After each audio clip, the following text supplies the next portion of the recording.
Rama Rama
हमारे जीवन की समस्त दुखों और कष्टों को दूर करने के लिए हम सब मिलकर नरसिम्हा भगवान से प्रार्थना करते हुए नरसिम्हा कवच का पाठ करेंगे। आप सब साथ दीजिएगा, जिनको नरसिम्हा कवच पढ़ना आता है सब हाथ जोड़िए और प्रेम से नरसिम्हा भगवान को पुकारिए कि हमारे आध्यात्मिक जीवन में जो संकट है, जो कष्ट है, जो रुकावटें हैं, उन्हें दूर कीजिए ताकि हम अत्यंत ही सरलता के साथ इस मार्ग पर प्रगति कर सकें। हरि बोल। सर्व विघ्न विनाशक नरसिम्हा भगवान की जय। सर्व विघ्न विनाशक नरसिम्हा भगवान की जय। भक्तवत्सल नरसिम्हा भगवान की जय। ओम श्री प्रहलाद श्री नरसिंहा कवचम नरसिंहा कवचम भक्षे प्रहलाद विनोदितं पुरा सर्वरक्षाकरं पुण्यं सर्वोपद्रवनाशनं सर्वसम्पत्करं चैव स्वर्गमोक्षप्रदायकं ध्यात्वा हेमसिंहासनस्थितं विवृतास्य शरदिन्दुसमप्रभा ज्ञानिन्दितवामाङ्गं विभूतिविभूषितं चतुर्भुजं कोमलाङ्गं स्वर्णकुण्डलशोभितं पुरुषशोभितोरस्कं रत्नकेयूरमुद्रितं तप्तकाञ्चनसङ्काशं पीतनिर्मलवाससम् इंद्रादिसुरमौलिस्थं पुरन्माणिक्यदीप्तिः विराजितपदद्वयं विश्वभानुमादिः स्तूयमानमुदान्वितं सहृत्कमलसंवासं कृत्वा तु कवचं पठे नरसिंहो मे शिरः पातु लोकरक्षात्मसम्भव सर्वगोपीस्तम्भवास बालं मे रक्षतु धने नरसिंहो मे वृषौ पातु सोमसूर्याग्निलोचन सिरितं मे पातु नरहरि मुनिवर्यस्तुतिप्रिय नासा मे सिंहनासस्तु मुखं लक्ष्मीमुखप्रिय सर्वविद्याधिपः पातु नरसिंहो रसना मम वक्त्रं पातु इन्दुवदना सदा प्रह्लादवन्दिता नरसिंहा पातु मे कण्ठं स्कन्दौ भूभरणान्तकृत् दिव्यास्त्रशोभितभुजौ नरसिंहा पातु मे भुजौ करौ मे देववरदौ नरसिंहा पातु सर्वतः हृदयं योगिसाध्यस्य निवासं पातु मे हरि मध्यं पातु हिरण्याक्ष वक्षकुक्षिविदारणं नाभिं मे पातु नरहरि स्वनाभि ब्रह्मसंस्तुतः ब्रह्माण्डकोटया कट्यां यस्यासौ पातु मे कटिं गुह्यं मे पातु गुह्यानां मन्त्राणां गुह्यरूपदे पूरो मनोभव पातु जानुनि नररूपदे जंगे पातु धराभार हर्तायो सौम्यकेसरी सुरराज प्रदः पातु पादौ मे नरईश्वरः सहस्रशीर्षा पुरुष पातु मे सर्वशस्तनो महोग्रह पूर्वतः पातु महावीराग्रजोन्वितः महाविष्णु दक्षिणे तु महाज्वालस्तु नैऋतो पश्चिमे पातु सर्वेषु दृशिमे सर्वतोमुखः नृसिंहः पातु वायव्यां सौम्यां भीषणविग्रहः ईशान्यां पातु भद्रो मे सर्वमङ्गलदायकः संसारभयदं पातु मृत्युर्निकेसरी इदं नृसिंहकवचं प्रह्लादमुखमण्डितं भक्तिमान् यः पठे नित्यं सर्वपापैः प्रमुच्यते पुत्रवान् धनवान् लोके दीर्घायुरुपजायते यं यं कामयते कामं तं तं प्राप्नोति संशयम् सर्वत्र जयमाप्नोति सर्वत्र विजयी भवेत् भूम्यन्तरिक्ष दिव्यानां ग्रहाणां विनिवारणं वृश्चिकोरगसम्भूत विशापहरणं परं ब्रह्मराक्षसयक्षाणां दूरोत्सारणकारणं भुजे वा तालपत्रे वा कवचं लिखितं शुभं करमूले धृतं येन सिद्धेयु कर्मसिद्धयः देवासुरमनुष्येषु स्वमेव विजयं लभेत् एकसन्ध्यं त्रिसन्ध्यं वा यः पठे नियतो नरः सर्वमङ्गलमाङ्गल्यं मुक्तिं मुक्तिं च विन्दति द्वात्रिंशतिसहस्राणि पाठे शुद्धात्मनाम्नां कवचस्यास्य मन्त्रस्य मन्त्रसिद्धि प्रजायते अनेन मन्त्रराजेन कृत्वा भस्माभिमन्त्रणं तिलकं धारयेद्यस्तु तस्य ग्रहभयं हरे त्रिवारं जपमानस्तु दत्तं वार्याभिमन्त्र च प्राशयेयं नरं मन्त्र नृसिंहाध्यानमाचरेत् प्रणश्यन्ति ये च स्युकुक्षिसम्भवः किमत्र बहुनोक्तेन नृसिंहान् सदृशो भवेत् मनसा चिन्तितं यत्तु सतच्चाप्नोत्य संशयम् गर्जन्तं गर्जयन्तं निजभुजपटलं स्फोटयन्तं हटन्तं दीप्यन्तं तापयन्तं दिविभुविदितिजं क्षेपयन्तं क्षिपन्तं क्रन्दन्तं रोषयन्तं दिशि दिशि सततं संहरन्तं भरन्तं वीक्ष्यन्तं घूर्णयन्तं करणिकरशताय दिव्यसिंहम् इति श्रीब्रह्माण्डपुराणे प्रह्लादप्रोक्तं श्रीनरसिंहकवचं सम्पूर्णम्। सर्वविघ्नविनाशक नरसिंह भगवान की, भक्तवत्सल नरसिंह भगवान की, भक्त श्रोमणी प्रह्लाद महाराज की। हरे कृष्णा कृष्ण कृष्ण हरे हरे राम राम राम हरे कृष्णा कृष्ण कृष्ण हरे हरे राम राम हरे कृष्णा कृष्ण कृष्ण हरे हरे राम सर्व विघ्न विनाशक नरसिंह भगवान की। तो जैसा कि आप सब जानते हैं कि एक बहुत ही सुंदर है, बहुत ही भाग्यशाली है और वो हम सबका प्रिय महापर्व महाउत्सव आने वाला है जिसका नाम है कृष्ण जन्माष्टमी। तो कृष्ण जन्माष्टमी की आप सबको एडवांस में हार्दिक बधाई।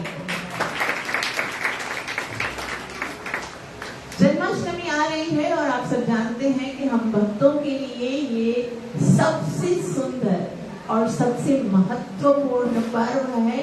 क्यों? क्योंकि इसी दिन आज से 5000 साल पहले भगवान इस भौतिक धरातल पर पधारे थे। तो उसी जन्माष्टमी के उपलक्ष्य में हमें कुछ जानकारी होनी चाहिए कि इस जन्माष्टमी के उत्सव पर हम क्या करें, हम कैसे सेलिब्रेट करें, हमें किस तरह से भगवान को प्रसन्न करना चाहिए, उसी के विषय में आज हम श्रवण करेंगे। इस कथा के अंदर प्रवेश करने के लिए गुरु और गौरंग से कृपा की याचना करते हुए गुरु और गौरंग से हम कृपा की याचना करते हुए मंगलाचरण करेंगे, ताकि हम जो कुछ श्रवण करने वाले हैं उसका हमें पूरा लाभ प्राप्त हो सके, जो कि है कृष्ण प्रेम की प्राप्ति। सब मेरे साथ साथ मंगलाचरण कीजिए। ओम अज्ञानतिमिरन्धस्य ज्ञानाञ्जनशलाकया चक्षुरुन्मीलितं येन तस्मै श्री गुरुवे नमः। श्री चैतन्य मनोभीष्टं स्थापितं येन भूतले स्वयं रूपः तदा मह्यं ददाति स्वपदान्तिकं।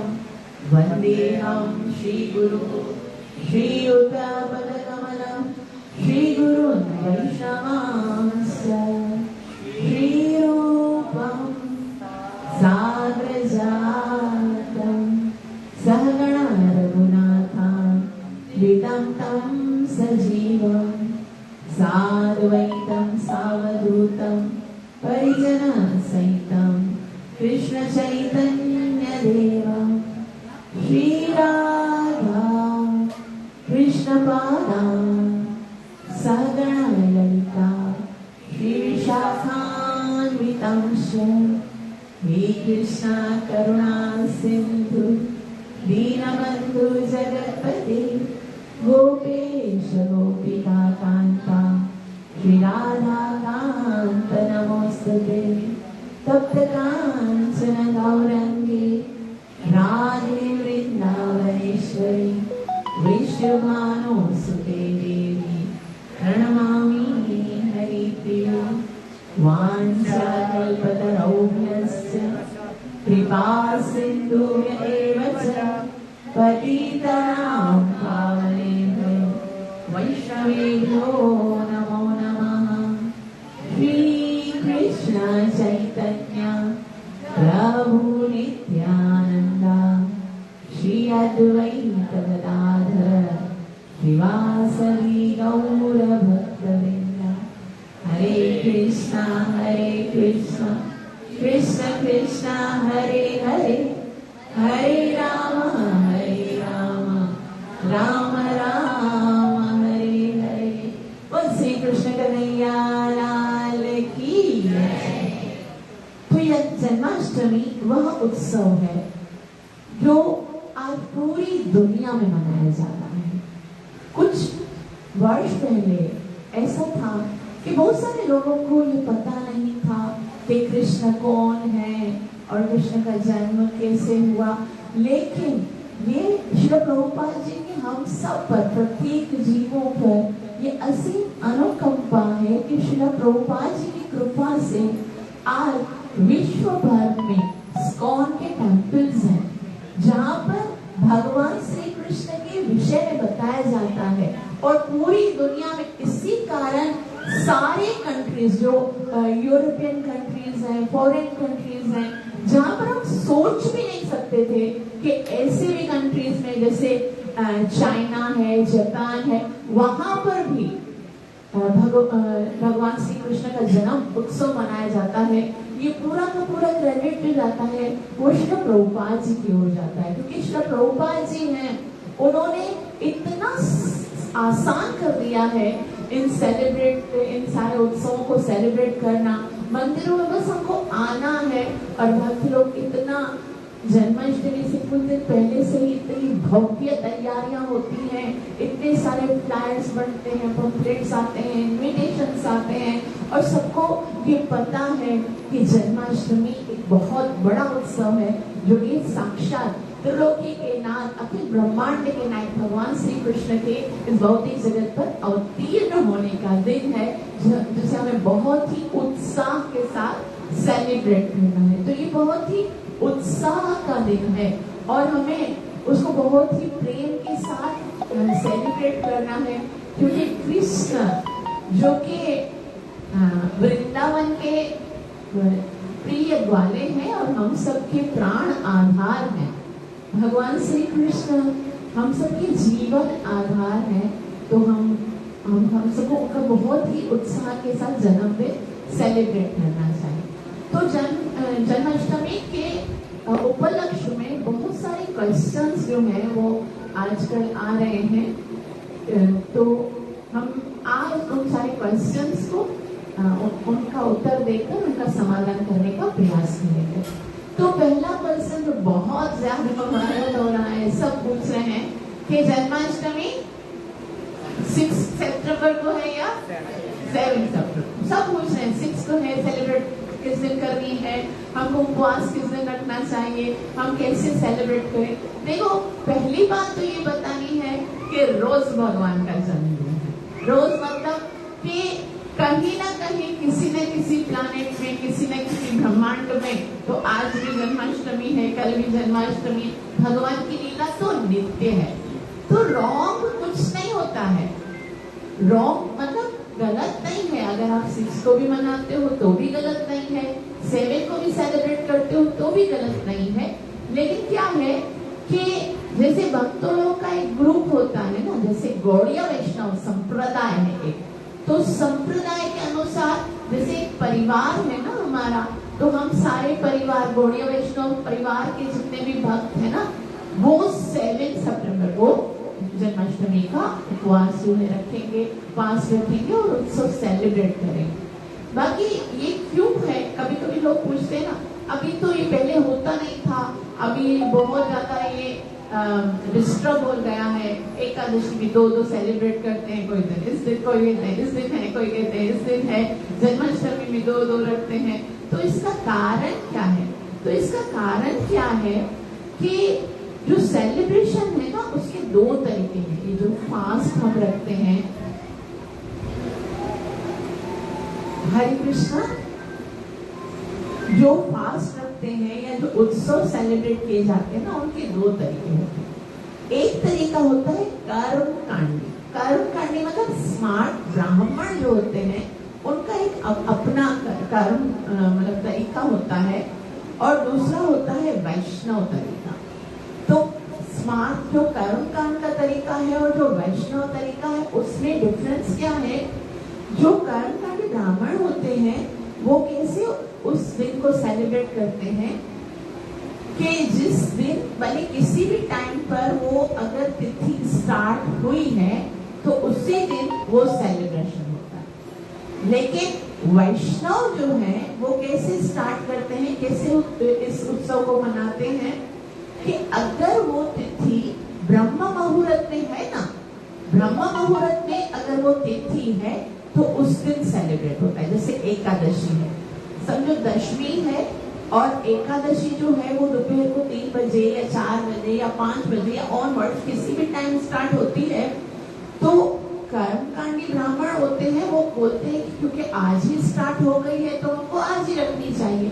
लेकिन जो वैष्णव होते हैं वो पूरा दिन जो है नहीं, बल्कि देखा जाता है ब्रह्म मुहूर्त। ब्रह्म मुहूर्त मतलब सूर्य उदय होने से 1.5 घंटा पहले जो ब्रह्म मुहूर्त होता है, जिसको हम अमृत वेला कहते हैं, उस समय अगर वो तिथि है तो उस दिन वो दिन सेलिब्रेट किया जाता है। जैसे हम सब जानते हैं, शास्त्रों के अनुसार भगवान श्री कृष्ण का जन्म तिथि क्या है?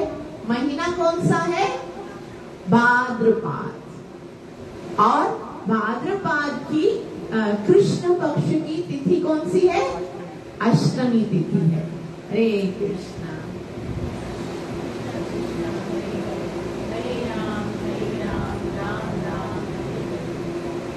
भाद्रपद अष्टमी तिथि और कृष्ण पक्ष है, और शास्त्रों के अनुसार बताया गया है कि रोहिणी नक्षत्र है और मध्य रात्रि के समय भगवान श्री कृष्ण मथुरा की जेल में, कारागृह में, कंस का जो है वहां पर भगवान श्री कृष्ण प्रकट हुए थे। और वो जो तिथि आ रही है वो स्टार्ट तो 6 सितंबर को हो रही है, लेकिन वो बाद में स्टार्ट हो रही है, ब्रह्म मुहूर्त में नहीं है। और ब्रह्म मुहूर्त में कौन से दिन में आ रही है? 7 सितंबर को। तो जो गौड़ीय वैष्णव हैं, जिस कौन के जितने भी भक्त हैं, वो भी वो सब 7 सितंबर को जन्माष्टमी सेलिब्रेट करेंगे। लेकिन जो ब्राह्मण लोग अगर किसी को बोलते हैं, या जिनके एरिया या जिनके परंपरा अगर वो 6 को सेलिब्रेट करते हैं, तो भी भगवान का जन्म, और अच्छा तो है दोनों दिन सेलिब्रेट करो, है ना। ऐसे प्रभु तो बता रहे थे कि हमारे लिए तो और भी खुशी की बात है ना, कि 2 सेलिब्रेशन मिलेंगे। एक जगह पर 6 तारीख को सेलिब्रेशन होंगे, वहां पर भी जाएंगे, वहां पर भी भगवान के सुंदर भव्य दर्शन होंगे, अभिषेक होगा, संकीर्तन होगा, इतना भव्य महाप्रसाद होगा, और फिर नेक्स्ट डे वही 7 तारीख को कहीं पर सेलिब्रेशन होगा।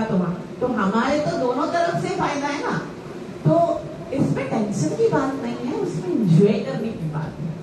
तो ऐसा है। और ऐसा बताया गया कि जन्माष्टमी जो है वो सारे त्योहारों में, सारे उपवासों में सबसे श्रेष्ठ है, क्योंकि ये वो दिन है जिस दिन भगवान श्री कृष्ण ने इस संसार में प्रकट होने का निर्णय किया। तो जाहिर सी बात है, उन्होंने जो डिसाइड किया है वो दिन कोई साधारण तो होगा नहीं है।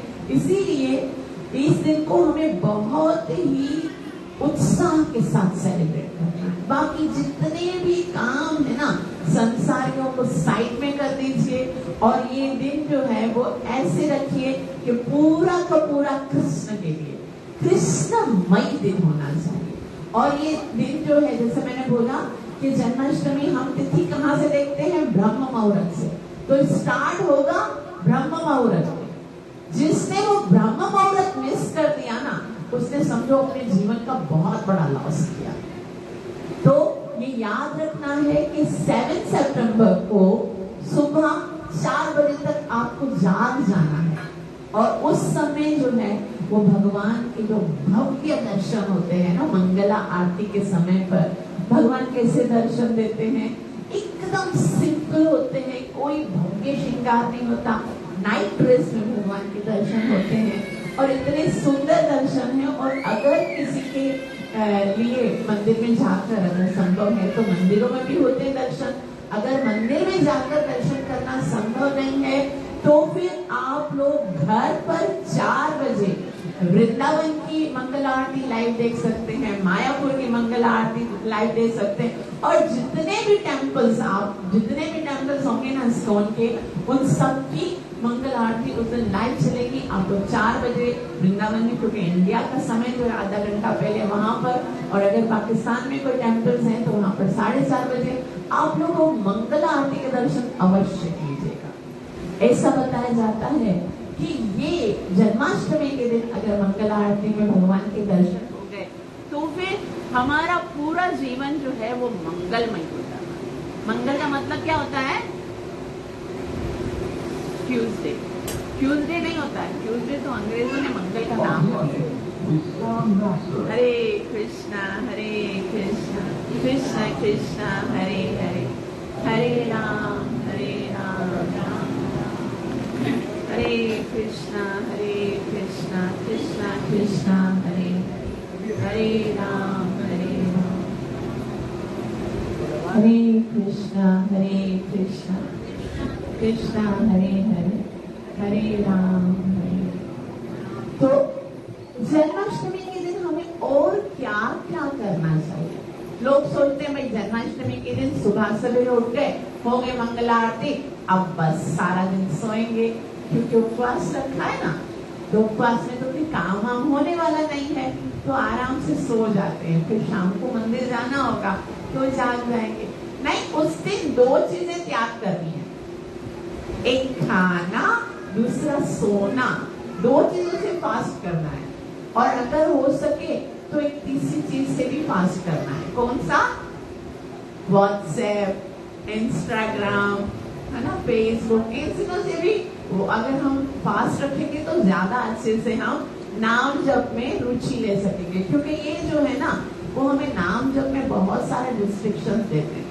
नाम जब शुरू करते हैं, फिर फिंगर, जो श्रील प्रभुपाद जी ने फिंगर बाहर निकालने के लिए बोला है, इसका मतलब ये थोड़ी है कि इससे हम लोग है ना ब्राउजिंग करते रहें, देखते रहें कौन से किसने हमें क्या मैसेज भेजा है ना। ये फिंगर पता है किस लिए दी है? ताकि हम लोग इधर से नाम जप करते रहेंगे और कृष्ण को बोलेंगे। जैसे छोटा बच्चा होता है ना, पिताजी का फिंगर पकड़ के चलता है, तो कृष्ण को बोलते देखो ये फिंगर जो है ना वो तुम्हें पकड़ने के लिए रखी है, आप पकड़ो, मुझे रास्ता नहीं पता तुम्हारे घर आने का। और भगवान देखते हैं इसकी मोबाइल में फिंगर लगी हुई है, तो भगवान पकड़ने आते तो निकल जाते हैं, बोलते ये तो हाथ पकड़ाने के लिए बैठा ही नहीं है, तो ये फिंगर रख लो। भगवान और कृष्ण कैसे पता है? संसार में क्या होता है, हम किसी को उंगली देते हैं तो वो हाथ पकड़ लेते हैं, और कृष्ण कैसे हैं, हम उनको उंगली देते हैं तो वो हृदय से लगा लेते हैं। कृष्ण बहुत प्यार करते हैं, खाली वो देखे तो सही, वो देखेंगे फिंगर है नहीं तो फिर आपका बहुत बड़ा लॉस हो जाएगा। तो इसलिए ये फिंगर जो है ना वो कृष्ण को पकड़ने के लिए रखा रहो। जब भी देखो ना, वो लोग कहीं ना कहीं कृष्ण आएंगे और मुझे पकड़कर अपने धाम लेके जाएंगे। मेरी उंगली से नहीं पकड़ेंगे, हाथ पकड़ के गले से लगा लेंगे। तो इस तरह से पहला हमें क्या करना है, जन्माष्टमी के दिन क्या बताया मैंने, मंगल आरती में बिल्कुल नहीं करनी है, ठीक है? कुछ भी हो जाए, सूर्य देव को पहले जागने नहीं देना, पहले मंगल आरती करना। और दूसरा क्या करना है, हमको उस दिन ज्यादा से ज्यादा भगवान का धन्यवाद करना है। मतलब ये जो दिन है ना वो ग्रेटिट्यूड का दिन है, भगवान का धन्यवाद, कृतज्ञता को व्यक्त करने का। तो हम बोलेंगे भाई क्या, किस बात का आभार प्रकट करना है? देखो एक बात मैं आपको बताऊं कि भगवान श्री कृष्ण जो है वो गोलोक वृंदावन धाम में रहते हैं, जो सबसे परिपूर्ण ऊपर का धाम है। जैसे इस संसार के 14 लोगों के बाद जो है वो है ना, उसके बाद आगे जाते हैं, वैकुंठ शुरू होते हैं और अलग अलग द्वारिका है, उसके बाद सातेक धाम है, उसके बाद जो है ना वो गोलोक वृंदावन धाम, जो सबसे सुंदर धाम है, जो सबसे महत्वपूर्ण है। वहां पर भगवान को किसी भी चीज की कमी तो नहीं है। ऐसा तो नहीं है कि भगवान के पास वहां गौलोक है। गौलोक का मतलब गौ, गाय को भी बोलते हैं गौलोक है, तो वहां पर घी, दूध, मक्खन, बटर, इन सब चीजों की कमी तो नहीं होगी, लेकिन फिर भी संसार में आते हैं। क्यों आते हैं? आते बोल दिया कृष्ण ने, परित्राणाय साधूनां विनाशाय च दुष्कृतां धर्म संस्थापनार्थाय। 3 काम बोले भगवान ने। कौन कौन से? परित्राणाय साधूनां, साधु यानी भक्तों का रक्षण करने के लिए, भक्तों की रक्षा करने के लिए। आप बताओ, आज अगर कृष्ण यहाँ प्रकट रूप में नहीं है तो भक्तों की रक्षा कौन कर रहा है? हाँ ना, प्रहलाद महाराज के सामने तो भगवान नहीं थे। जब प्रहलाद महाराज को हिरण्यकशिपु ने कष्ट देने का प्रयास किया तो क्या तब हर दफा नरसिंहदेव भगवान आए थे? किसने रक्षा की थी? रे कृष्ण कृष्ण कृष्ण हरे हरे राम राम राम। प्रहलाद हो या ध्रुव हो या द्रौपदी हो या मीरा हो, जब संकट आया है तो रक्षा किसने की है? हरि नाम ने की है। तो जब भगवान ने कहा मैं अपने भक्तों की रक्षा करने के लिए आता हूँ, तो भक्तों की रक्षा करने के लिए भगवान को आने की क्या जरूरत थी? उसके लिए तो नाम ही काफी है। और उसके बाद भगवान कहते हैं विनाशाय च दुष्कृता, दुष्टों का विनाश करने के लिए। आप मुझे यह बताओ, क्या भगवान को दुष्टों का विनाश करने के लिए संसार में आने की आवश्यकता है? क्या वो वहां पर अपने गोलोक वृंदावन में धाम में बैठकर कोई हार्ट अटैक नहीं बेच सकते, कोई कैंसर नहीं बेच सकते, कोई कोरोना नहीं बेच सकते, कुछ भी बेच सकते हैं? मारने के लिए एक्सीडेंट भी हो तो हिरण्यकशिपु ने बोला नहीं था मेरा एक्सीडेंट नहीं होना चाहिए, तो एक्सीडेंट हो जाए, साइलेंट हार्ट अटैक हो जाए तो किसी भी तरह से उसका मृत्यु हो सकता है ना। तो भगवान को संसार में राक्षसों को मारने की भी आवश्यकता है।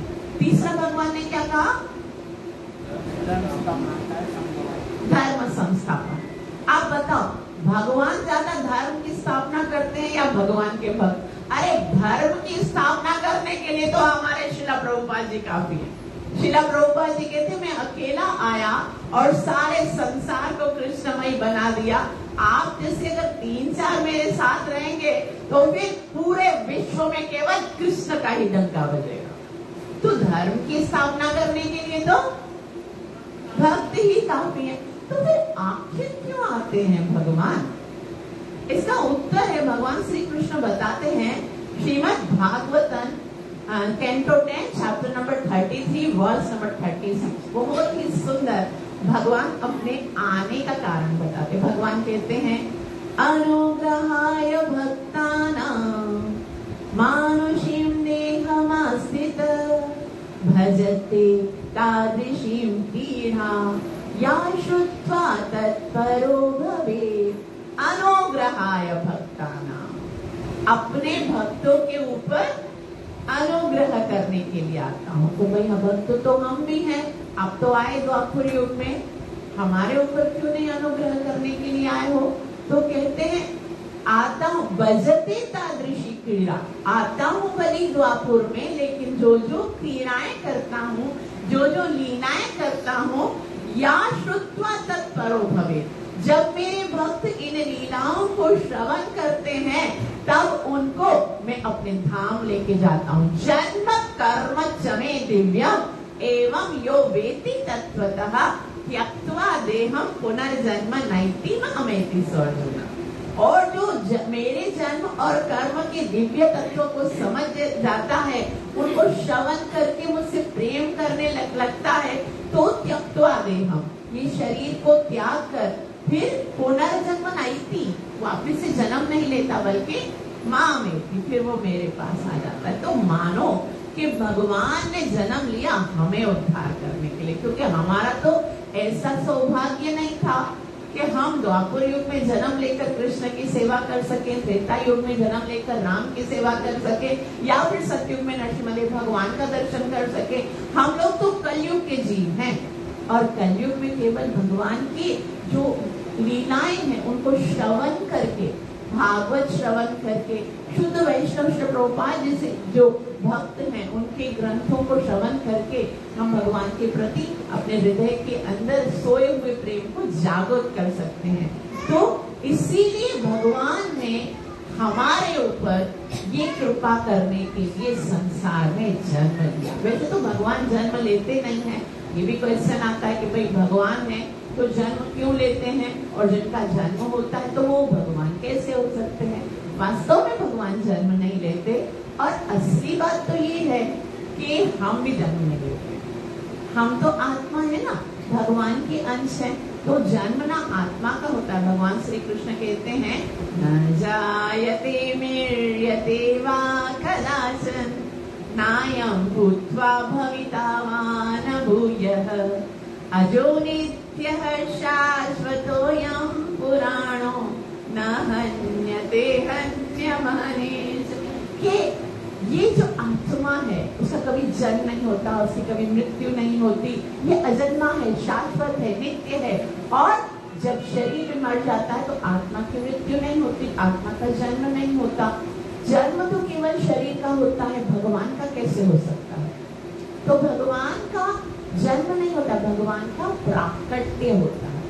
इसलिए इसको अपीयरेंस डे बोलते हैं। भगवान का अपीयरेंस यानी कि भगवान है, दिख नहीं रहे होते, अप्रकट होते हैं, सबको दिखते नहीं है, लेकिन कुछ समय के लिए आते हैं और वो लीलाएं करते हैं और प्रकट होते हैं। और क्यों प्रकट होते हैं? क्यों प्रकट होते हैं? अनुग्रहाय भक्तानां। क्यों प्रकट होते हैं? अनुग्रहाय, अपने भक्तों के ऊपर अनुग्रह करने के लिए। तो हम सब अगर भक्त हैं तो हमारा पहला कर्तव्य है कि जिस दिन भगवान का जन्म है उस दिन भगवान का कृतज्ञता के साथ आभार प्रकट करेंगे। आप कितनी करुणामयी हो, आप कितने कृपालु हो कि हमने तो कर्म किए हैं बहुत सारे ऐसे जिनके कारण ना जाने कितनी योनियों में, कितने जन्मों तक हमें भटकना पड़ेगा, लेकिन आपकी कृपा से, आपकी कथाओं को श्रवण करते करते हृदय के अंदर जो भौतिक आसक्ति है वो खत्म होकर आपके चरणों में प्रेम जागृत हो गया। और अब हम आपकी ओर आने का प्रयास कर रहे हैं, आपकी अपने मनुष्य जीवन को सफल करने के लिए। तो हमने तो कर्म किए और आप आते हैं कर्मों को काटने के लिए। भगवान जन्म क्यों लेते हैं? ताकि हम जन्म मरण के चक्कर से छूट सके। भगवान जन्म क्यों लेते हैं? ताकि हमको जन्म मरण के चक्कर से छुड़ाना है। क्योंकि जब तक कृष्ण से प्रेम नहीं करेंगे, कृष्ण की लीला श्रवण नहीं करेंगे, तब तक तो हमें कृष्ण का धाम नहीं मिलेगा। इसीलिए भगवान कहते हैं मैं आकर कुछ ऐसी लीलाओं करूंगा कि आप उनको श्रवण करोगे तो मेरी और प्रेम बढ़ेगा और जन्म मरण का चक्कर छूटेगा। तो सब भक्तों को यही सोचना चाहिए कि भगवान जन्म क्यों लेते हैं? हमको जन्म मरण के चक्कर से छुड़ाने के लिए। तो भगवान को धन्यवाद करना चाहिए ना कि हमारे लिए कितना सब कष्ट करते हैं। तो पहले तो हमें ग्रेटिट्यूड, धन्यवाद करना चाहिए सुबह उठकर भगवान को कि आपका जन्म हमारे जन्म मरण के चक्कर को खत्म करेगा और आपने हम जैसे पतितों के लिए इस भौतिक जगत में आने का बहुत बड़ा हमारे ऊपर अनुग्रह दिया, उसके लिए धन्यवाद। फिर क्या करना चाहिए? उस दिन मंगल आरती के बाद सोना नहीं चाहिए। ज्यादा से ज्यादा भगवान के विषय में श्रवण करना चाहिए और श्रवण करना चाहिए भगवान के पवित्र नाम का जप करना चाहिए। जितना आप आम दिन में जप करते हो ना, 16 माला तो सब जप करते हो ना, अब तो करते होगे ना। कितना टाइम हो गया, रोज मैं बोलती हूँ 16 माला जप करो, 16 माला। तो 16 माला आप तो नॉर्मल डे में भी करते हो। तो आपको क्या करना है? अभी जन्माष्टमी के दिन माला की क्वांटिटी को बढ़ाना है।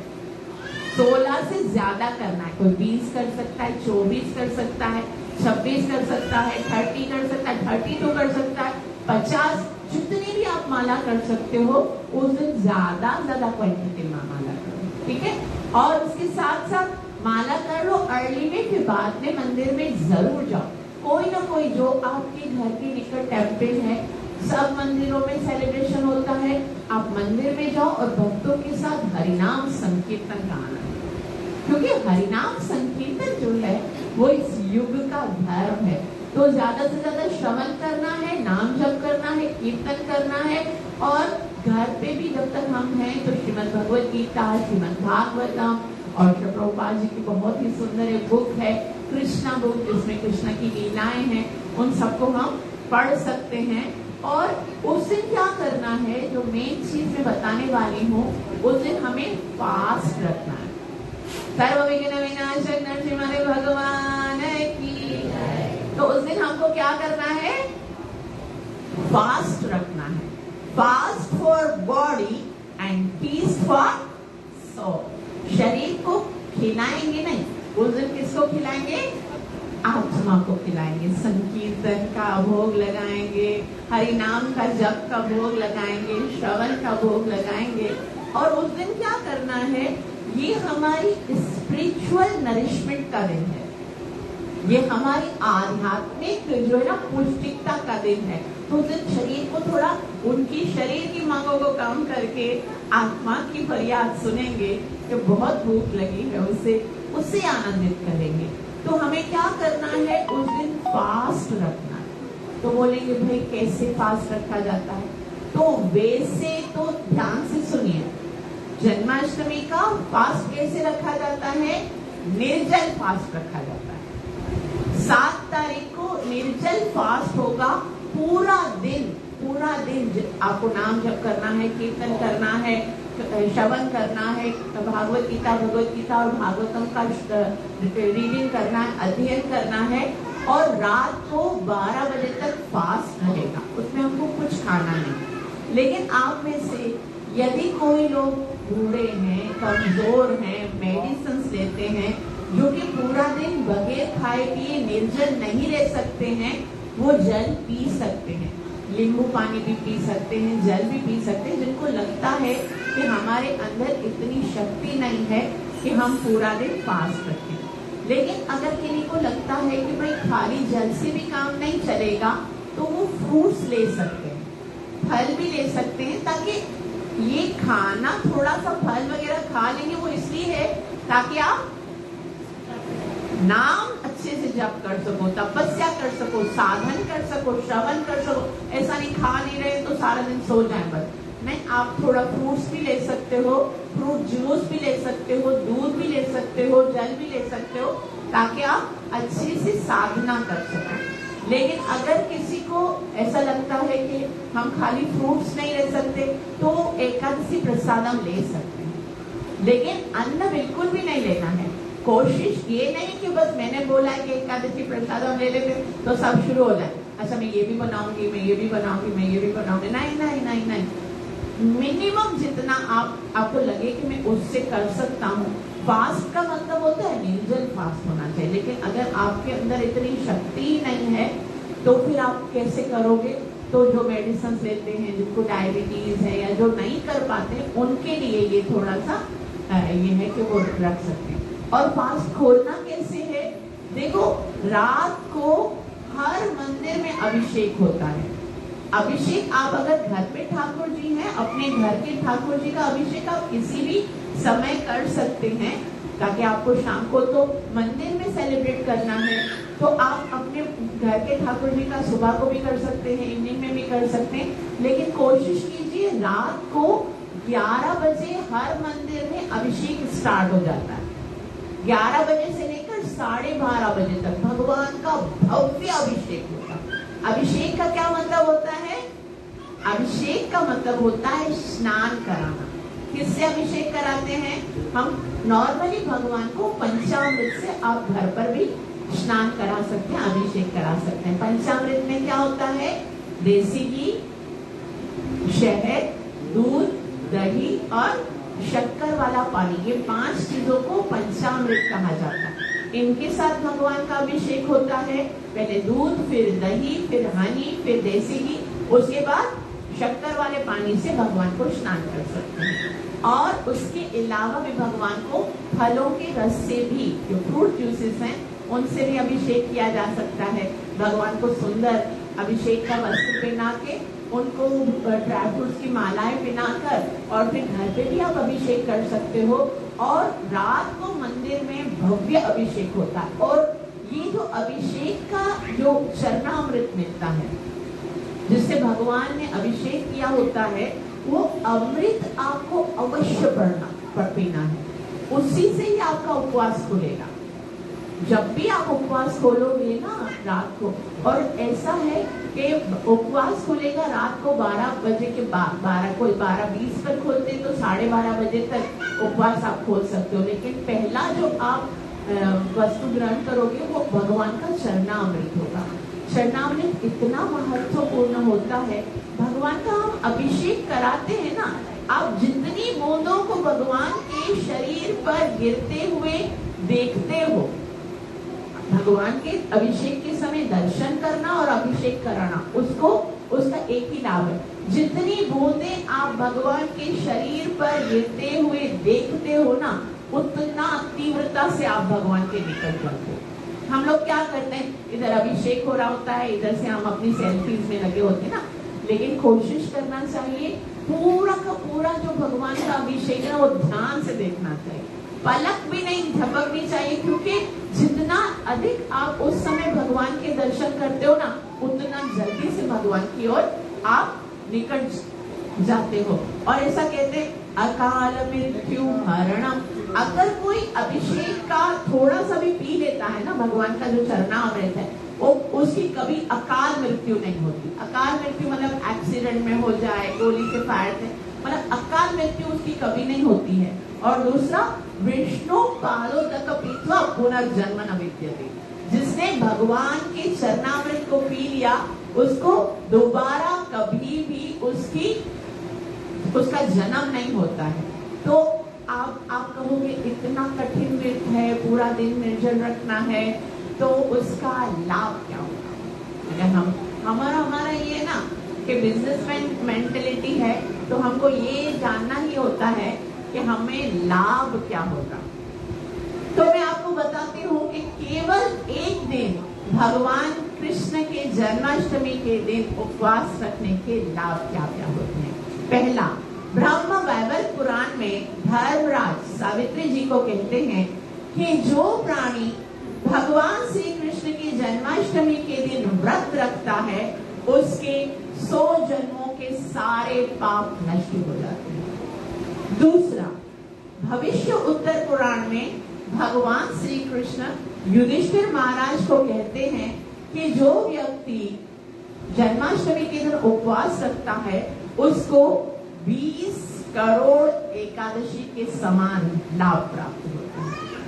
और ऐसा अकेला ये खाली इन्हीं उनमें नहीं लिखा हुआ, बल्कि ब्रह्मा जी अलग अलग शास्त्रों में बताया गया। ब्रह्मा जी कहते हैं कि जन्माष्टमी का व्रत जो करता है उसे सैकड़ों एकादशी का लाभ मिलता है, उसके सारे रोग भी नष्ट हो जाते हैं, उसके जीवन के सारे दुख भी दूर हो जाते हैं। नंबर 4, भविष्य उत्तर पुराण में ऐसा वर्णित है कि जन्माष्टमी का व्रत जो रखता है, अभी व्रत मतलब निर्जल फास्ट है, ये सारा वो जो रखता है वो अकाल मृत्यु को टालने वाला है, गर्भपात के कष्टों को बचाने वाला है, जीवन के सारे दुर्भाग्य और कलह को खत्म करने वाला है।